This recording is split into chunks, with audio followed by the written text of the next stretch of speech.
আসসালামু আলাইকুম সুপ্রিয় দর্শক, সবার কী অবস্থা? হাজির হয়ে গেলাম দীপ্তি টিভির নিবেদিত ভালোবাসার আলো আঁধার নাটকের ৩৬০তম পর্বে কী সব ঘটতে চলেছে তার অগ্রিম আপডেট নিয়ে। এই পর্বটিকেও মিস করবেন না, কারণ এই পর্বে আপনারা দেখতে পারবেন রাইসার উকিলকে দেখা যাবে সে এবার জজ সাহেবকে বলবে, মহামান্য আদালত আমার বিজ্ঞ প্রতিপক্ষ মাহিন সাহেবকে বাঁচানোর জন্য নতুন একটা নাটক শুরু করেছে। শারমিন আহমেদকে কেউ কিডন্যাপ করেনি, সে নিজেই নিখোঁজ হয়েছে এবং যাওয়ার আগে সে নিজের হাতে একটি চিঠিও লিখে রেখে গেছে। একথা শুনে অ্যাডভোকেট আলিয়া বলবে, মহামান্য আদালত শুধুমাত্র একটা চিঠি দিয়েই প্রমাণ হয় না যে শারমিন আহমেদ কিডন্যাপ হয়েছে কি হয়নি।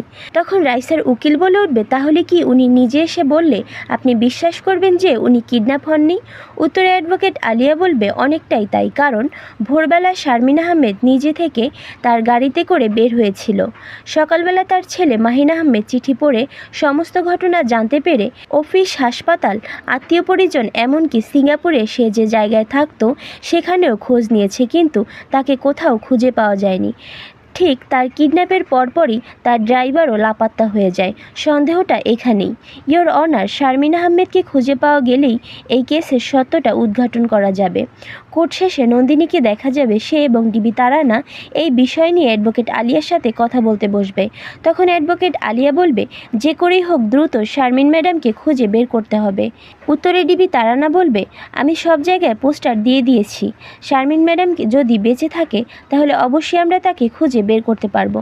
ওইদিকে শারমিন ম্যাডামকে যে পলাতক আসামি খুঁজে পেয়েছিল সে তাকে তার আস্তানায় নিয়ে গেলে তার সাথে থাকা একটা লোক বলে উঠবে, একে তো থানায় নিয়ে যেতে বলেছে, চল আমরা থানায় চলে যাই। তখন সেই আসামি বলে উঠবে, আরে না, থানায় গেলে কি আমরা টাকা পাবো? উল্টো আমাদের জেলে ঢুকিয়ে দিবে। ওনাকে যারা খুঁজছে আমরা তাদের কাছে যাব, তাদেরকে খুঁজে পেলেই না আমরা টাকা দাবি করতে পারবো। আর অন্যদিকে আপনারা দেখতে পারবেন জ্যোতিকে দেখা যাবে সে নন্দিনীর বলা কথা মতো সেদিন কি হয়েছিল, তাকে কারা কিডন্যাপ করেছিল সেগুলো মনে করতে থাকবে, কিন্তু সে কিছুতেই কোনো কিছু মনে করতে পারবে না। তখন জ্যোতি বলবে, আমি কেন কোনো কিছু মনে করতে পারছি না, আমার সব কিছু মনে করা খুবই দরকার। এই বলে জ্যোতিকে দেখা যাবে সে যখন সব কিছু মনে করতে যাবে তখন তার মাথায় প্রচণ্ড পরিমাণে ব্যথা শুরু হবে। আর এছাড়াও থাকছে আশ্চর্য সকল ঘটনা। সুতরাং সবাইকে ভালোবাসার আলো আঁধার নাটকের আগামী পর্ব দেখার আমন্ত্রণ রইল। ধন্যবাদ।